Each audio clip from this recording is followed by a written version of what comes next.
रहमान रहीम।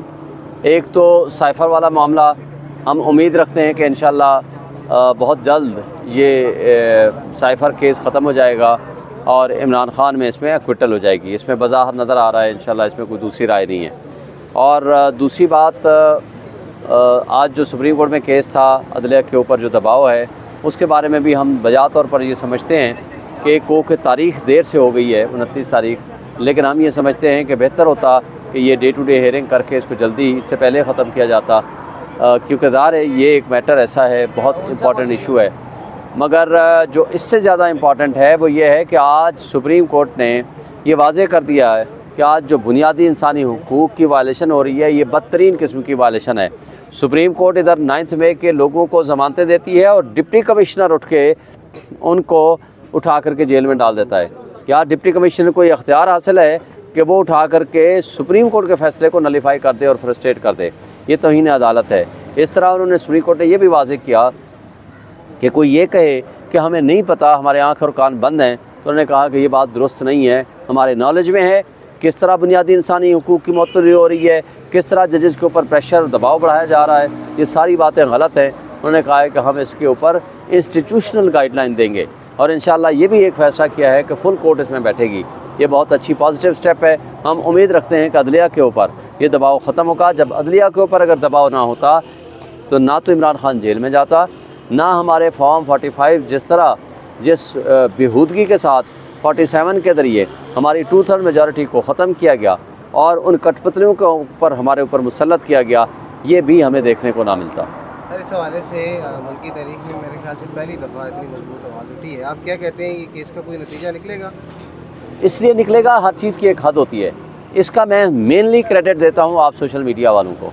आप लोगों ने जिस तरह इस चीज़ को उठाया है, देखें आप लोगों की आवाज़ हो, आप वो आवाज़ हो जो किसी के कंट्रोल और ताबे में नहीं है। मेन स्ट्रीम मीडिया तो आपको पता है ना कि उसको कंट्रोल होते हैं, उसको तो ऊपर से अहकामात आते हैं, हुक्म मिलते हैं, जिसकी वजह से प्रॉब्लम होते हैं। आपने जिस तरह इस इशू को टेकअप किया है मैं आप लोगों को अप्रिशिएट करता हूँ। आज वो ज़माना नहीं रहा, आज से 70 साल वाला, 10 साल वाला, 20 साल पुराने वाला, कि जो चाहें अपनी मर्ज़ी से जो ख़बर लीक करें तो वो करें, बाहर आने दें, वरना अपनी मर्ज़ी से ख़बरें दें, वो भी कंट्रोल्ड ख़बरें। तो मेरा ख़्याल है कि आज चूँकि वो कंट्रोल ख़बरें नहीं रही, इसी वजह से आज सच सामने आ रहा है लोगों के, और ये एक बहुत बड़ा क्रेडिट है। इंशाअल्लाह वक्त करीब है कि अदलिया आज़ाद होगी। जब अदलिया आज़ाद होगी वो फिर ये कठपुतली भी नहीं रहेंगे, हकीकी नुमाइंदे जो कौम जिसको चाहेगी वो आएंगे, गवर्नेंस बेहतर होगी, मेरा और आपका और आपके और मेरे बच्चों का मुस्तकबिल बेहतर होगा। क्योंकि इन कठपुतलियों ने जिस तरह अभी बिजली गैस को बढ़ाना है, जिस तरह इस मुल्क के ऊपर मुसल्लत हुए हैं, उसकी कोई मिसाल नहीं मिलती। बेरोज़गारी ने इतना बढ़ जाना है कि हमारे लिए सस्टेन करना मुश्किल हो जाएगा। सर, काजी साहब कहते हैं कि मेरे पास कोई इख्तियार नहीं कि मैं इस चीज़ की इंक्वायरी करूं, मतलब कि जजेस को इंसाफ दूं। मेरे पास मैंने इसलिए हुकूमत के पास गया था कि आप जजेस को इंसाफ दें। देखें, वो हुकूमत ख़ुद ही उसमें मुजरिम है। आपने एक आज बात ये डिस्कस नहीं हुई, मैं बार बार सोच रहा था कि ये करेंगे।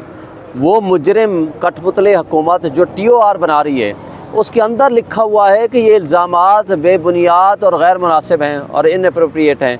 मुझे बताएं कि अगर ये इल्ज़ामात गलत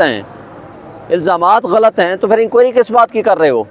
तो उनकी अपना जो कंडक्ट है ना इन कठपुतलियों का, वो सब सामने आ चुका है। ये आपने ही सारा कुछ सबके सामने लेकर आए हैं।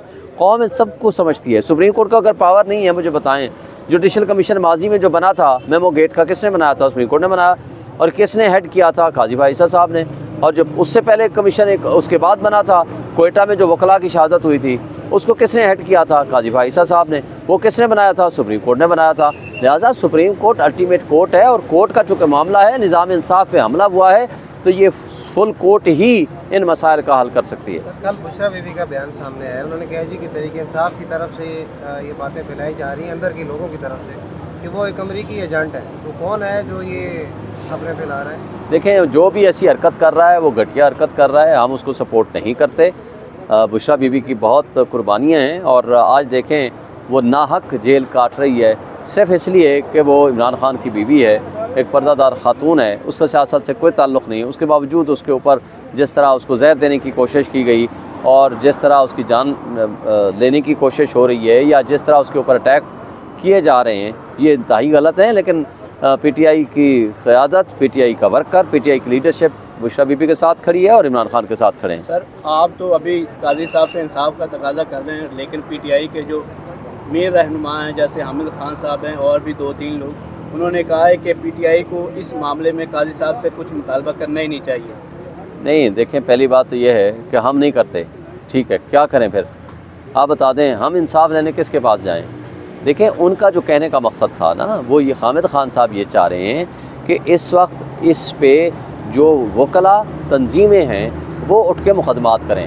हमारा जो मुतालबा है, हमारा ये है, सुप्रीम कोर्ट से हमारी एक्सपेक्टेशन है। मुझे बताएं एक और बात, केस के अंदर, लेटर के अंदर लिखा हुआ है कि इमरान खान के ख़िलाफ़ केसेस का फ़ैसला लेने के लिए हमारे ऊपर दबाव डाला गया, जजेस के बिरादर नस्बती को उठा लिया गया, जजेस के घरों पे अटैक किए गए, क्रैकर फेंके गए, उनको इतना प्रेशराइज़ किया गया कि उनको हॉस्पिटलाइज्ड होना पड़ा, बेडरूम्स में कैमरे डाले गए। तो और पैरा नंबर 6 में लिखा हुआ है कि वो फैसले लेने की कोशिश की गई ज़बरदस्ती जिनका पॉलिटिकल कॉन्सिक्वेंस है। पॉलिटिकल कॉन्सिक्वेंस किस केस का है? ज़ाहिर है हमारे खिलाफ ही सारा कुछ हुआ ना, हम तो विक्टिम हैं, तो लिहाजा हम नहीं बोलेंगे तो फिर कौन बोलेगा? Thank you.